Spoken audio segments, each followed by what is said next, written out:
How's everybody doing? Welcome to another week of West 'em Up, All American or Armchair All American broadcast.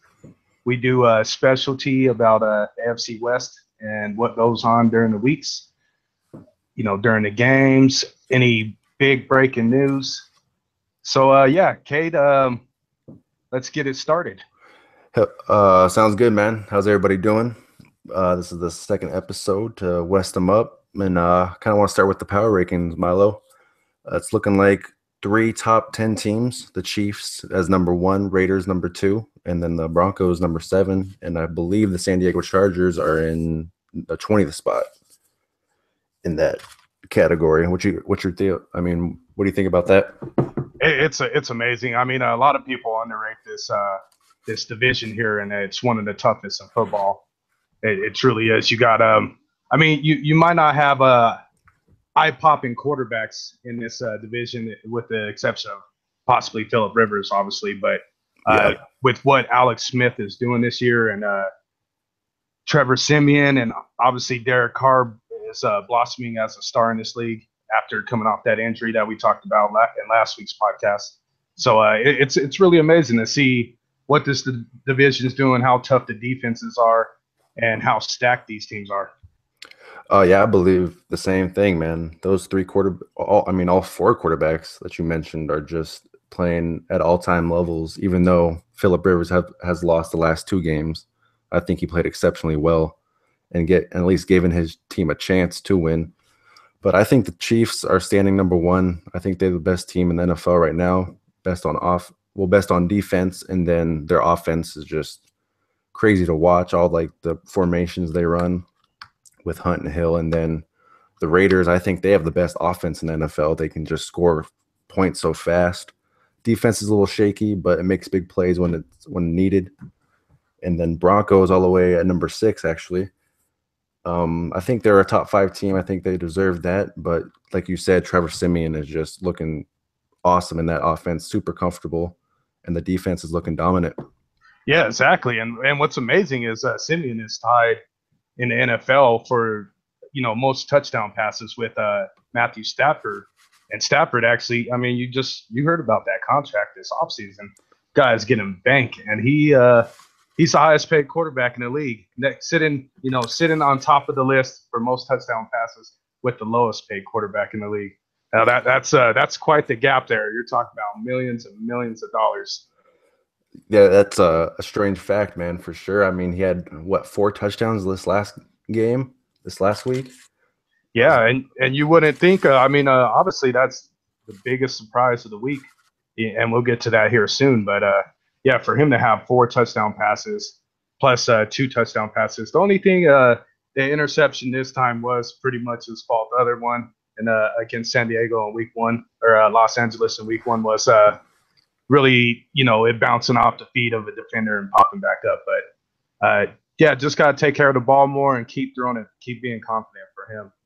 Oh, yeah, for sure. I mean, he underthrew his pass this week that got intercepted, but I mean, he's looking great. Even the lightning couldn't stop the man from looking that comfortable, Didn't faze him one bit. Yeah, but exactly. But I also want to get into Marshawn dancing with the Raiders this last Sunday. What do you think about that? Oh, that was amazing. And, especially with him being from that area, I got family out there in Oakland, and, everybody loves to dance, loves to get hyphy. And that's exactly what he was doing for that home crowd. And it really was amazing to see how rowdy he could get that crowd. I wouldn't be surprised if the Raiders fans win 12th man award this year. Yeah, for sure. I'm in the same boat, man. He just brought so much energy, and it was just cool seeing the crowd all hyphy in the crowd, just dancing, leaning with him as he went. But I also want to bring up a point that the Jets were mad about it, or got frustrated with him over there dancing, having a good time. But I want to go all the way back to 2009. I don't know if you remember this, but Mark Sanchez, the infamous hot dog eating game. Yeah. Yeah, I mean, the Jets came to Oakland, and he was eating a hot dog on the sideline in the middle of the game while they were just crushing the Raiders. I'm not sure about the score, but they were running up the score, and it's kind of sweet revenge from the Raiders' point of view.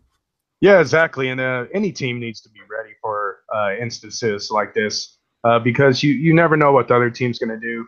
I mean, you can look back to even when Terrell Owens was standing in the middle of the field Oh yeah. as an Eagle against division rival Dallas in the middle of the star, and they took that really hard. But you have to get the team back by punch them in the mouth per se as you're playing the game. I believe that too, man. It was just a cool thing overall, man. Just a good thing for Oakland, like making them a statement in this league. I think it was good for them. Oh, definitely so, definitely so. Looking high on Oakland this year, they're going to be a really good team, and like we mentioned last week, I wouldn't be surprised if three teams from the AFC West make the playoffs this year. Oh, I would not be surprised at all. Can't be a fourth team, but I mean, they're all. I mean, they say football is a game of inches. This division is a division of inches on how all this team is playing. All the teams are playing right now.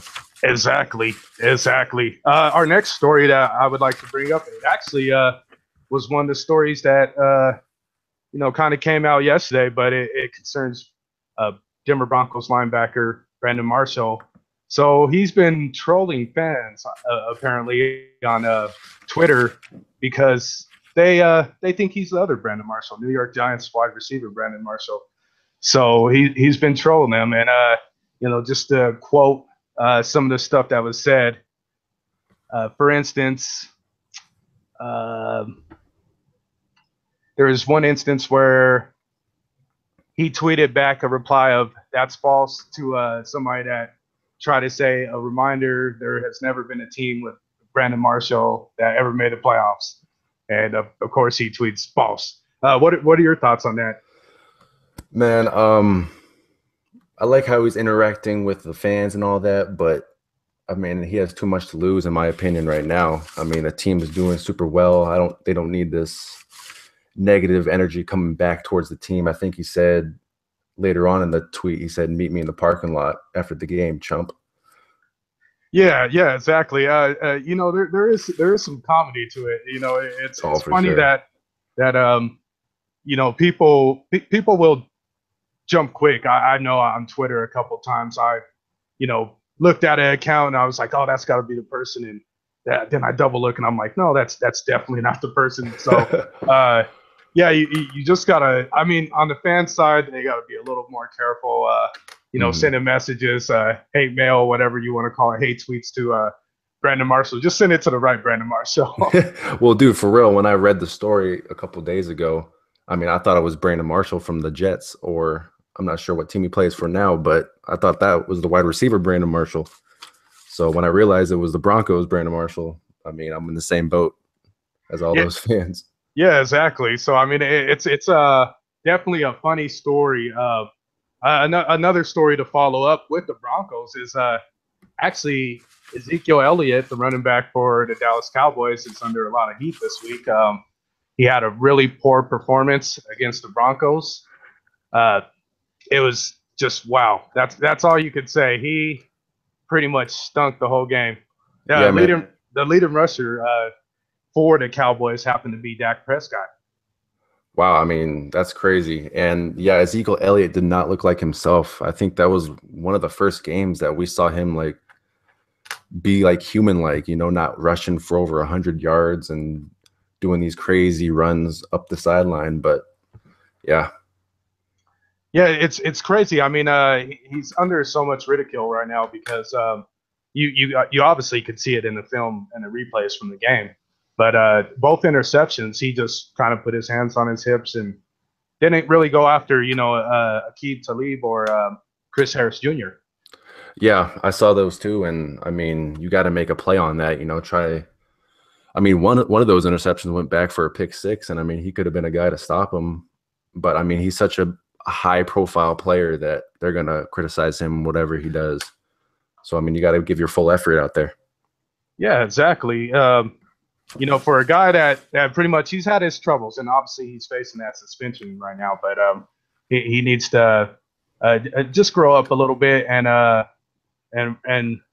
up to where he is at in this league right now, and he's looked upon as one of the most fierce rushers in the league, and so he needs to live up to it. But all in all, excellent job by the Denver defense. I'm pretty sure nobody would have guessed that they would have shut down the run game that bad, against the Dallas Cowboys. Yeah, I think that came out of nowhere too, man. When I turned the game back on the third quarter, I was just like, man, what is going on? Cowboys just looked, I mean, like the old Cowboys from like 5 years ago with Tony Romo on the team, like going like mediocre, Yeah, exactly. And it was just amazing to see how that defensive line and, the front seven of the defense, matter of fact, just performed. They just shut down everybody. The only person that you can really say had an excellent game happened to be Jason Witten. Yeah, Jason Witten, he caught that one touchdown late in the game, and I think he ended up with 97 total yards. But yeah, I mean, even Dak Prescott, 2 interceptions. That's not Dak Prescott like that we've come to know him as. And then the defense didn't look all too good too. I mean, the Denver Broncos were just scoring with ease. How do you feel about their offense this last Sunday? It looked really good. I mean, there was obviously some points of the game where I thought they could have performed a little better, but once they got rolling, it was just amazing to watch that. I mean, you consider they scored 42 points, against the Cowboys, against a team that is supposed to be the top of the NFC East at least, and the Broncos essentially Trevor Siemian accounted for 4 touchdowns, C.J. Anderson accounted for a touchdown, and then you had Aqib Talib account for the last one.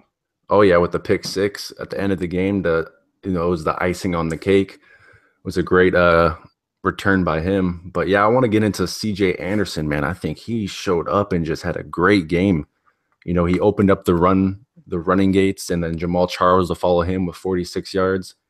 I think that just made everything easier on Simeon in the receiving game.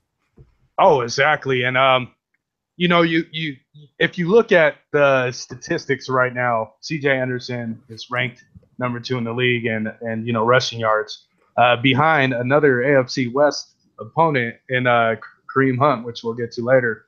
But C.J. Anderson, coming off his injuries, he's looking really good right now. That was his first plus 100-yard rushing game. He had 118 yards, and he passed 100 yards for the first time ever in September. Wow, that's a great statistic. And I mean, he was just running with ease, and he was also in the receiving game as well, had a touchdown there. But also in the receiving game, Emmanuel Sanders came to play, man. 2 touchdowns, 62 yards. Oh, Emmanuel Sanders was looking good. So was Demaryius. I'm glad that Simeon is starting to spread the ball out. He, essentially, I guess you could say missed out on those guys a little bit in the first week, but obviously made up for it with other receivers that game. But finding those 2 guys, the 2 main guys, and pretty much throwing them both 8 targets. They both had 6 receptions. Yeah, they had great games, and I think their chemistry is just looking great with Demaryius Thomas and Emmanuel Sanders. Simeon is just doing a great job being poised in the pocket, only throwing an interception, and as long as with 4 touchdowns, like I touched on earlier. But he's looking great. Same as that defense too. Von Miller. Have you seen anything like this? Von Miller comes alive late in the game with 2 sacks. And just finishes the Cowboys off after their late comeback. Yeah, exactly. And so, I mean, just to see this team be complete, I mean, even special teams look good. You finally got Von Miller, in the game. He had 2 sacks on Prescott. They're looking really excellent, and just together as a full team. They head to a tough opponent in Buffalo this next Sunday coming up, which is it's always a difficult game for the Broncos when they face off with Buffalo. Oh yeah, it'll be nice to see what they do against Buffalo. Buffalo's not looking too well on offense. They didn't do too well this last Sunday, but it's a great time for them to get some reps in that defense and just prove that they're one of the best defensive teams in the league. Exactly. So we'll wait and see how this week goes and how how the season goes. As Trevor Simeon keeps reminding everybody, it's only been 2 weeks, so we'll really see how well this AFC West can hold up during the season, which will bring us to our nenext game that we're going to talk about, which would be the Oakland Raiders against the New York Jets. Oakland Raiders versus the Jets. Man, the Raiders just looked dominant through the whole game on offense. Their defense was shaky in the first half. I think they allowed the Jets 13 points in the quarter, in the first half. But yeah, their receiving core looks great. Michael Crabtree, back-to-back touchdowns in the first half.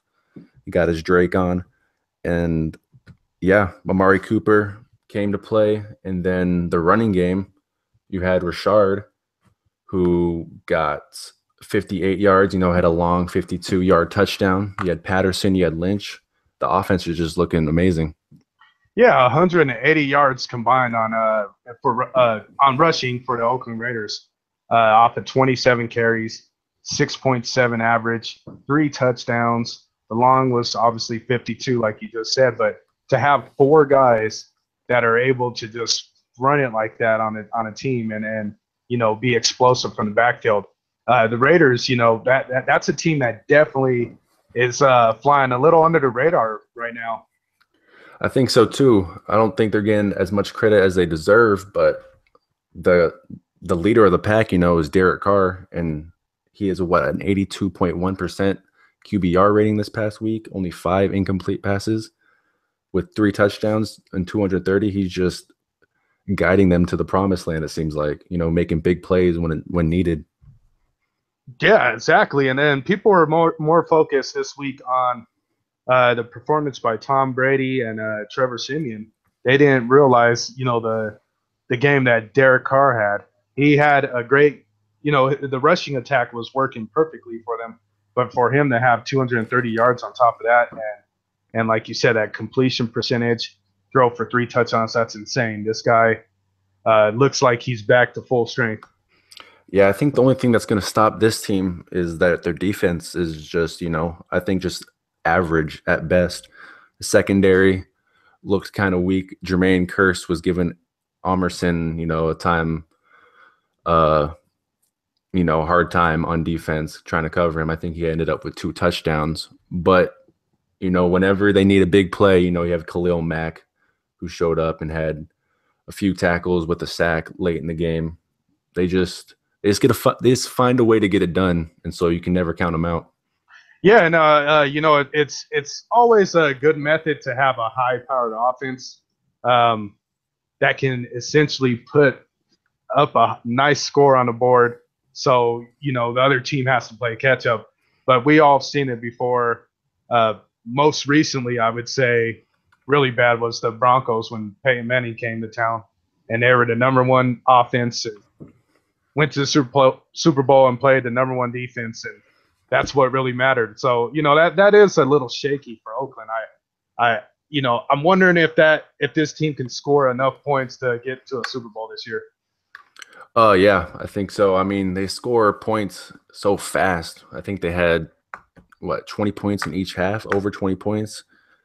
So, you just got to contain them on offense and then beat them by your offense against their defense, obviously. But, I think another guy that's going under the radar in Oakland is Cordell Patterson.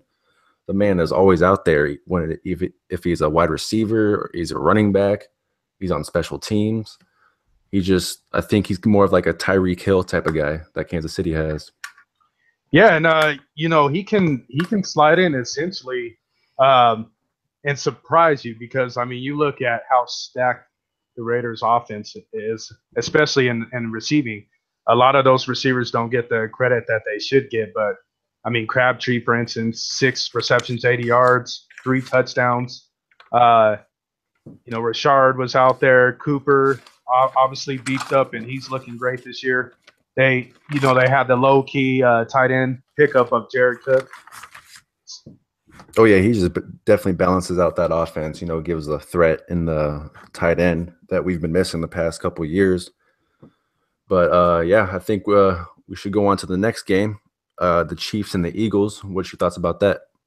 Wow, I think I picked the Chiefs to win this on the website, armchairallamericans.com, but it was a closer game than I thought it would be. Just a hair closer than I thought it would be. But amazing game again from the rookie Kareem Hunt. Oh yeah. Well, they started off super fast. I think they got that field goal in the first quarter within 4 minutes of the game. So I was like, oh man, we're in for another one, just like week 1 against the Patriots. But they slowed down the next couple quarters. And I was starting to think, man, is that old Alex Smith back? Just goes good for a couple weeks and then slumps. But he ended up coming back strong in the third and fourth quarter. And yeah, ended up winning by not a landslide, but it seemed like a landslide. Yeah, definitely so. And I think the biggest quarter was obviously the second quarter for them to hold the Eagles to no points. If the Eagles would have scored in that quarter, you're possibly looking at an overtime game. Oh yeah, and then yeah, like you said earlier, Kareem Hunt, 13 carries, 81 yards, 2 touchdowns. He broke away for that long 53-yard touchdown. And then another weapon, Kelsey, I didn't know he was a hurdler that could hurdle over 2 guys to score a touchdown. But yeah, the offense looked really good when they were on. Yeah, definitely so. And for Kelsey, he was shut down pretty bad week 1 against the Patriots. Really didn't have much in the line of producing that game. So it was a much needed game for him, and for him to eclipse over 100 yards. Obviously, fantasy owners are loving that. But he had that 44-yard reception, caught eight balls and had 10 targets. So he really came to perform this week, and definitely opened things up for other guys to make plays. Oh yeah, I think he definitely opened up the running game, and then yeah, man. I mean, the offense is just crazy. I mean, the formations they run, even on his score, I think there was like a guy in motion to the left, and then a fake handoff to the right, and then a little shovel pass to him up the middle. It's just that offense is just so fun to watch. You don't know what they're gonna do. Yeah, and you always think of Alex Smith as more of a conservative guy, and I think working with Andy Reid has really opened up the true potential of this guy. Oh yeah, I think Andy Reid has a big thing to do with that offense and the confidence in Alex Smith and the way he's playing. But also we can't go past the fact that their defense played great the whole entire game. Exactly. And I was just about to mention Chris Jones. He had an excellent game, had 4 tackles, but 3 sacks. He was able to get in the backfield and just destroy Carson Wentz. Yeah. Oh yeah. And then I think he was even there for that interception. I think it bounced off his head late in the game, but Houston came down with it. But Houston and then Jones were just all over the quarterback, Carson Wentz, the whole game. Yeah, exactly. They had 6 sacks as a team. That is that's definitely going to go a long, long way for them this season if they can keep getting to the quarterback and then have a powerful offense like that. Oh yeah, I mean, I can't wait for them to versus the Broncos, man. Those defenses are going to clash, and it's going to be awesome. Exactly. So that game will be coming up. Who wins that game? It actually will be October 30th in Kansas City. October 30th, nice. So coming up here soon. Yeah, Monday night game, I believe. So I think they play. Is it the Chargers next week? The Chiefs. The Chiefs. Let me see. I can't remember exactly who they're playing next week, but okay. I think it is the Chargers. Okay. Yeah. What do you got for that game? Oh man, it's going to be interesting. Phillip Rivers is so and so against divisional opponents. I mean, obviously you get to play your division twice a year. You get familiar with them because you play them every year. But he it really all depends on how well the team plays around him. Yeah, I mean, I think he's going to deliver no matter what. You're going to get Phillip Rivers every single game, the long bombs and like the quick scores, but I think it's big on their defense and their run game to see if they can pull that out against the Chiefs.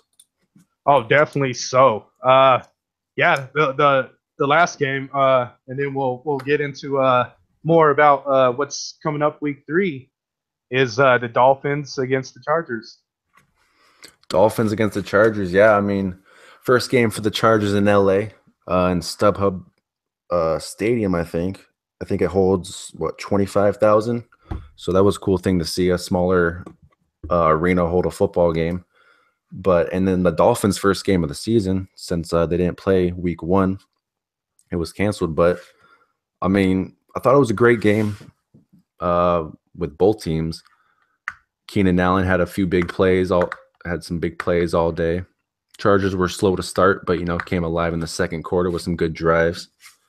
But, I mean, it's like they can't get over that hump. They try so hard and they get to that spot, but they just can't get over. And that's been that way the past 2 weeks for those missed field goals.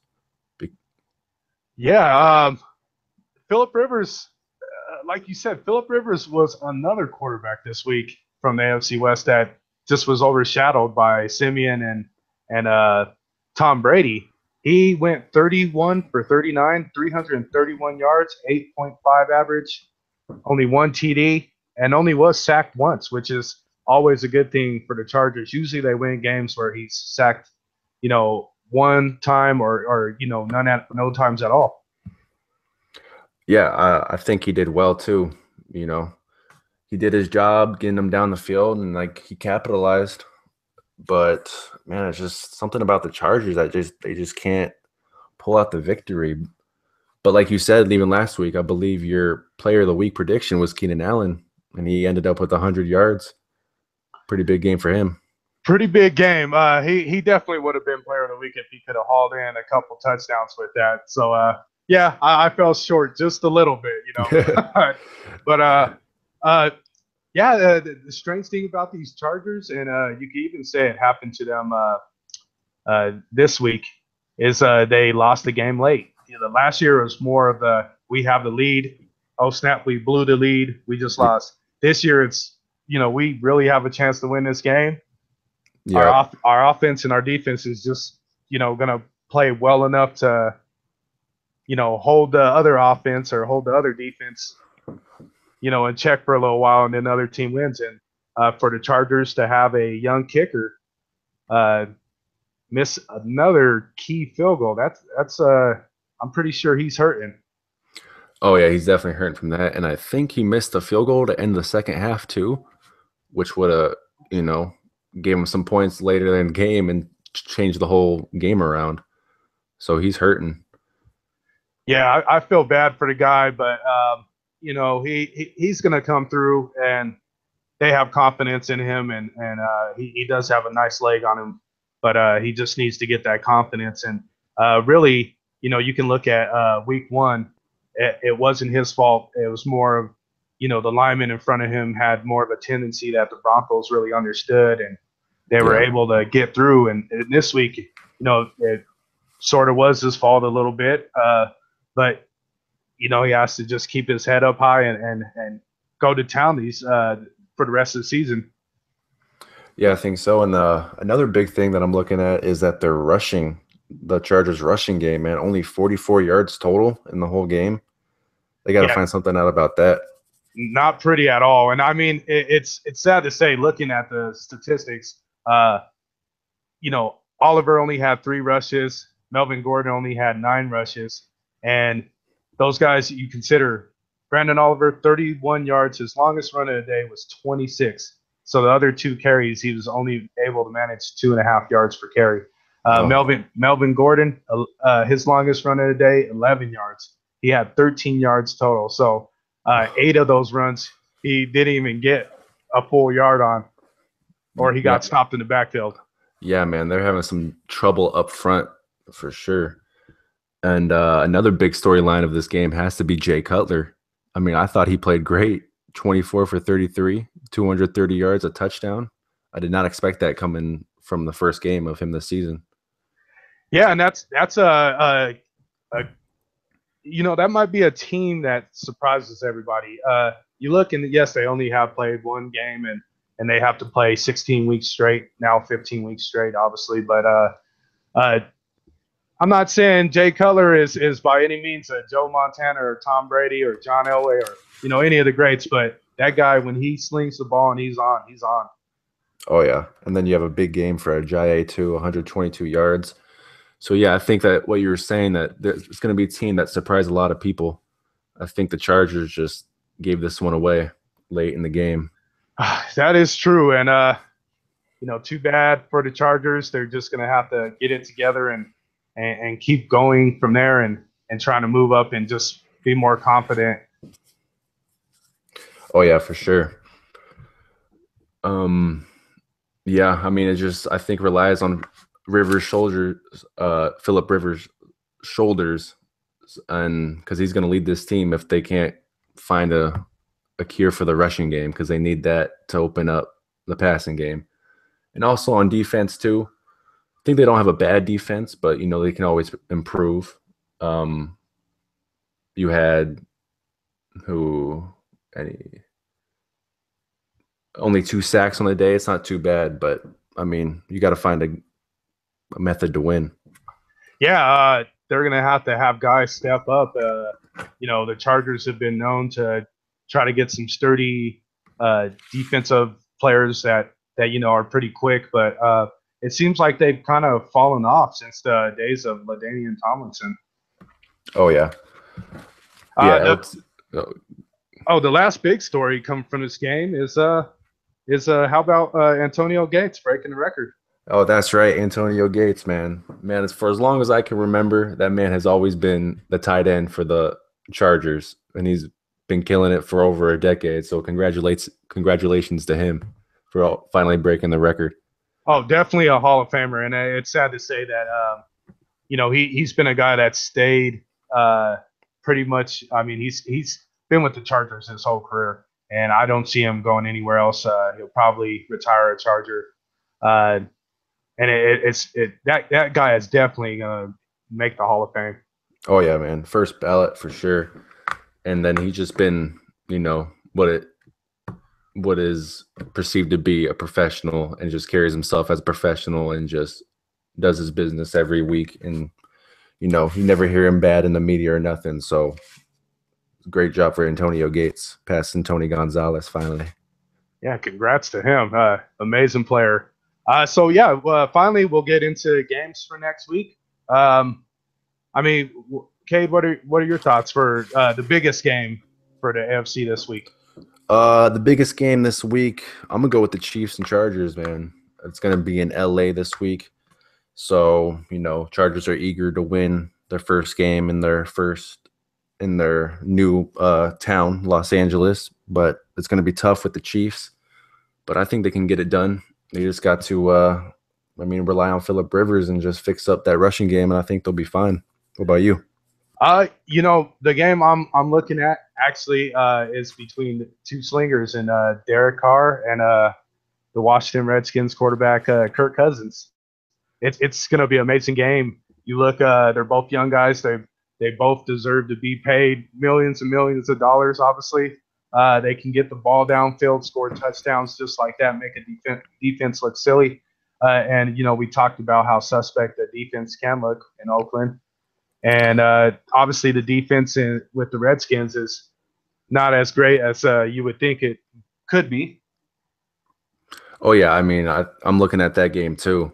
And, you got the Raiders traveling all the way to the East Coast, playing early. So I think Washington has a little edge on that point, but it's going to be a good one over there. Yeah, and the final game, it's Denver Broncos against the Buffalo Bills. The one thing is everybody's bringing up is LaShawn McCoy. He's got to produce this week. He was a non-factor against Carolina. Very low-scoring game, very boring game, I guess, in a lot of aspects. too many fans, I guess you could say. Some people do love the defensive games. I do myself, but yeah, you're going to look at Bills probably will put up a good defense against the Broncos. Uh, but will their defense hold against how high powered this offense is right now, and how will their offense perform against essentially the league's, one of the league's top 5 defenses? Yeah, I mean Tyrod Taylor and then those guys in Buffalo had a sloppy game this last week in Carolina, like you said. I think they scored 3 points and then, had a late almost touchdown, but didn't really get it. Missed opportunity, but I think Denver will capitalize on this week. We'll see that offense. We'll see Trevor Siemian be like the guy he's becoming and confident and all that. And I think it's a good opportunity for him to grow as a quarterback there.